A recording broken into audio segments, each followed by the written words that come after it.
처음에 서양학과를 나왔어요. 서양을 하다 보니까 이제 그림을 그렸는데 그걸 왜 그리는지 모르겠어요. 멈춰 있는 한 장면에 무엇을 어떻게 넣어야 되는지를 되게 헷갈렸던 것 같아요. 그 비디오는 움직이는 이제 무빙 이미지라는 걸 통해서 이야기들을 더 쉽게 혹은 은유적으로 보여줄 수 있는 작업들이 있다고 생각했고, 설치라는 부분은 현장성이나 지역성이나 다양성들이 보여주는 이야기들을 조금 더 넓게 얘기할 수 있을 거다고 생각을 했었는데 지금은 알겠어요.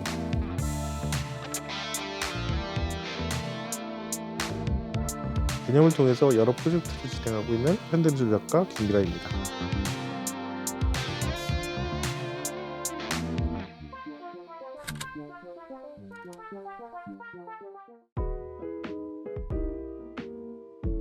이번에 그 새로운 컨셉으로 뭐 전시를 하는 것 같은데 어떤 걸 하시는 거죠?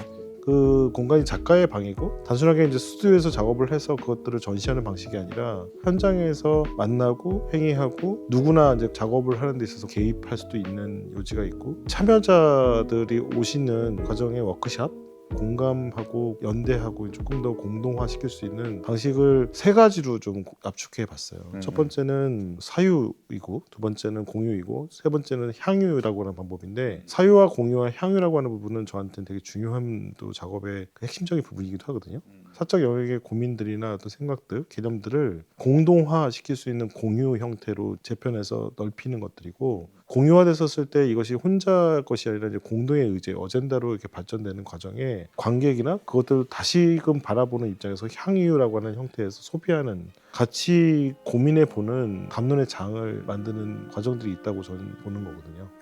그럼 작가님이 그런 작업적인 어떤 이런 거를 영향을 받았거나 감명 깊게 봤던 책이라든가 어떤 여러 가지 부분들이 좀 있나요? 사실 예전에는 그 이론적인 서적들이 되게 많이 있었던 것 같아요. 요즘엔 소설, 시집, 뭐 이런 그 에세이 뭐 이런 것들에 대해서 좀 관심이 많은데요. 한강 소설 같은 것들, 뭐 소년이 온다라든지, 뭐 채식주의자라든지, 혹은 2011년에 위재량 선생님이라고 해서 공무원이시기도 하고 청소 노동자로서 9급에서 시작해서 7급으로 정년퇴임하셨던 분이 저한테 시집을 한 권 주신 적이 있거든요. 그분이 주셨던 그 시집 하나를 못 열다가 난지 스튜디오에서 있을 때 열었다가 엄청 펑펑 울었던 생각이 나요.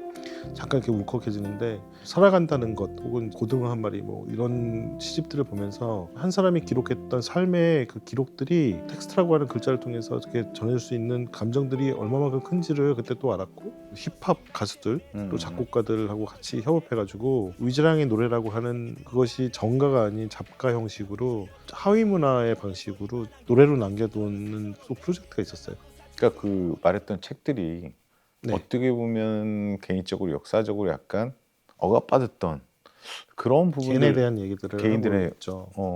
제가 한 개인이잖아요, 사회에. 음, 그러니까 제가 왜 그런 삶을 살고 있고 이런 행동들을 하고 어떤 생각을 하고 있는가에 대한 고민들이 많은 것처럼, 문화와 사회적 혹은 이제 정치적 위치와는 다르게 개인이 지금까지 어떻게 경계되고 배치되고 위치되었는지에 대한 고민들이 되게 많아요. 역사라고 하는 거대한 흐름이나 시간 속 안에서 그 사람을 이렇게 찝어서 핀셋처럼 보이는 것이 아니라 한 사람의 삶을 통해 가지고 그 역사들은 우리에게 어떤 의미였는지를 다시 이렇게 역으로 쳐다보는, 파라독스컬하게 이렇게 보는 방식인 것 같아요. 역설적으로 보는.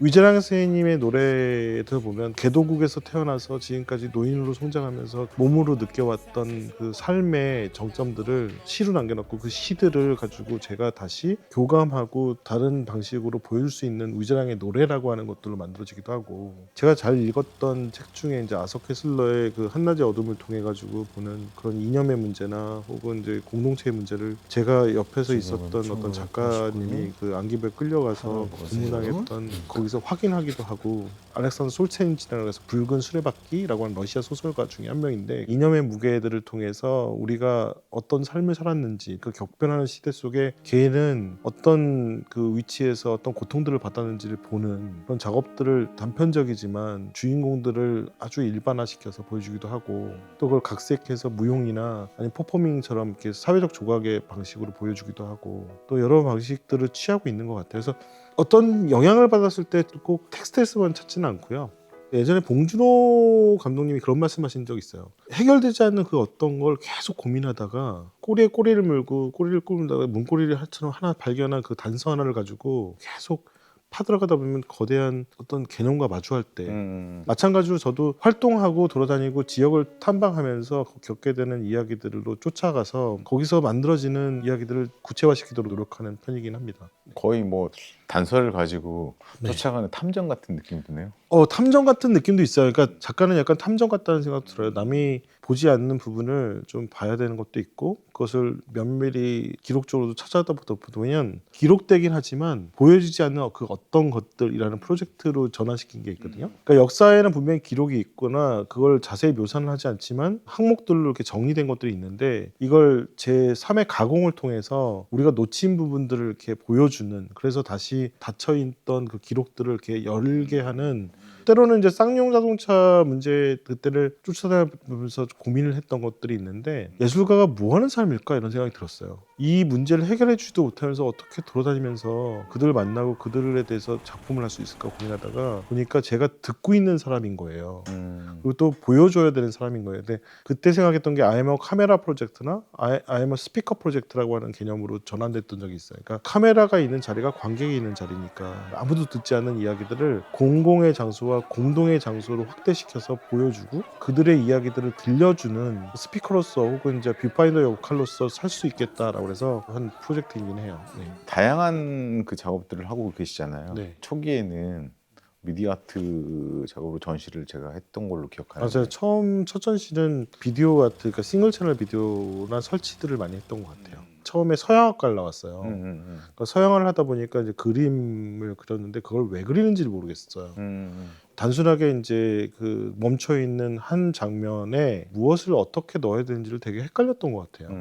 그 비디오는 동영상이라는 이유만으로 이야기들을 쉽게 혹은 그 은유적으로 보여줄 수 있는 작업들이 있다고 생각했고 설치라는 부분은 조금 더 넓어진다라는 개념에서 현장성이나 지역성이나 그 오브제가 갖고 있는 여러 가지 이야기들을 통해서 조금 더 넓게 얘기할 수 있을 거다고 생각을 했었는데 지금은 알겠어요. 지금은 이제 그림도 그리면서 왜 내가 그림을 그리고 있는가. 2001년에는 비디오를 했던 게 제 주변 사람을 찍고 제 주변에 이제 가족부터 시작해서 제 친구들 정상적이지 않은 그 어떤 것들을 담아내고 싶었던 것 같아요. 그게 첫 제목이 스탠다드예요. 스탠다드. 네, 넌 뭐가 표준이야 이런 거. 제가 약간 서자 출신처럼 이렇게 떨어져 있거나 중심에 들어가 있지 않기 때문에 학교도 홍대 서울대 이대처럼 이렇게 중심에 들어가 있는 학교가 아니라 이렇게 주변에 있는 경원대 출신이기 때문에 아마 그런 생각을 했던 것 같아요. 그래서 홍길동의 논리처럼 중심을 바라보고 계속 도는 그런 나에게 잘 맞는 기구들을 쓴 게 비디오 작업이고 그 안에 시간성하고 사건들을 더 잘 보여줄 수 있다는 게 그거였었는데 저는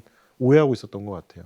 그것만은 다 중요한 게 아닌데, 근데 그림에서 혹은 이제 한 장면에서 보여주는 이제 회화가들이 되게 위대하다고 보여지는 게 그 안에서 시간과 사건이 있어요. 그러니까 시간과 사건과 그 안의 의미들을 어떻게 녹여내서 담을 것인가에 대한 고민들은 사실 예전부터 지금까지 다 해왔음에도 불구하고 그걸 못 봤던 것 같아요. 제가 장님처럼. 제가 못했기 때문에 그 전통적인 주제로 이렇게 하대시하는 것처럼 이렇게 치부해버렸는데 다시 보는 요즘의 회화들이나 회화사들을 이렇게 보면 굉장한 힘과 능력들이 있는 것 같아서 요즘 여전히 반성하고 또 공부하고 있습니다. 어떻게 보면 사실 미디어라는 게 그 자본주의랑 같이 어떻게 보면 좀 결합되어 있잖아요. 결을 같이 하기도 하죠. 네. 혹시 그런 부분에 대해 또 선택하는 이유도 있나요? 네, 그런 것 같아요. 90년대에 가장 폭발적으로 늘어났던 건 자본화 혹은 자본주의 시장이 열렸다는 거예요. 그때 가장 중요한 지점 중에 하나는 문호개방이라고 하는 자유무역 형태의 무역법을 통해 가지고 세계의 시장들을 다 여는 것들이었거든요. 그럴 때 상품들이나 물질들이 엄청나게 들어오고 그것들을 팔기 위해서 영상들이나 혹은 광고들이 막 홍수했을 때였잖아요. 그런 면에서 보면 이제 또 대량화 또 소비화도 이제 됐던 과정 중에 이런 툴이나 이런 매체 같은 것들이 막 열려가지고 실험할 수 있는 실험체 우리한테는 이제 붓 같은 거나 장비들이 많아지는 거죠. 미디어를 통해서 미디어적이지 않은 그 어떤 것을 담아내면 안 될까? 뭐 이런 고민도 했었던 것 같아요. 1993년에 백론 선생님이 휘트니 미술관에 있는 작품들을 갖고 들으면서 휘트니 비엔날레를 서울을 이렇게 열어줬는데 그때 백남주 선생님의 영향도 있고 빌별라며 뭐 게리 힐이며 많은 영상 작업들을 하는 그 사람들이 다른 교육적인 방식들도 알려준 것도 그 지대한 역할을 했다고 보는 거죠. 작가님도 이제 연배가 이제 저랑 같은 네. 74년 네. 맞습니다. 호랑이띠. 예. 어떻게 보면 사실 우리나라에서는 문화적으로 가장 많은 걸 경험한 세대지 않을까. 네, X세대라고 하죠. 저희들은 네네네. X세대라고 하는데 아날로그부터 디지털까지 음. 다 소비했던 사회고 개도국에서 태어나서 지금 선진국화되는 과정들을 다 지켜보는 세대이기도 하고 그만큼 압축 성장이 있다 보니 수많은 그 모순점과 그런 이해 안 가는 그 현상들을 바라보기도 하잖아요. 그러니까 저한테 가장 첫 작업은 29층이라고 해서 카메라 이렇게 던지는 것들이었는데 제가 살았던 아파트에서 압축 성장했던 29층 정도 되는 아파트에서 2년 동안 11번의 자살 사건이 있었어요. 그게 제가 살았던 시대에서 압축 성장을 하게 되는 과정 중에 한 개인들이 어떤 삶들을 살았는지의 결과들을 보여주는 거라고 생각했거든요. 그래서 카메라를 그럼 신체화시킬 수는 없을까 이런 생각도 들었어요. 그러니까 카메라가 어떤 사람의 눈이고 이 카메라가 한 사람의 존재에서 파편화되고 소모화되는 소모품처럼 어떤 마지막을 기록하고 떨어지는 과정은 없을까 뭐 이런 작업도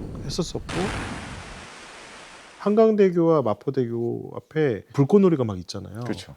근데 1년 동안 가장 많이 떨어져서 죽는 그 다리가 한강대교와 마포대교예요. 밤에는 아름답게 보이지만 절망 속에 있는 그 다리를 보면서 마지막에 떨어지는 그 과정들을 담았던 그 비디오가 있고요.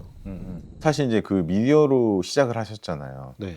근데 제가 알기로는 우리가 한 2005, 6, 7, 8 네, 네. 그때 엄청나게 갑자기. 미술시장 붐이 일어났잖아요. 그래서 네. 소위 말한 회화 작가의 전성기?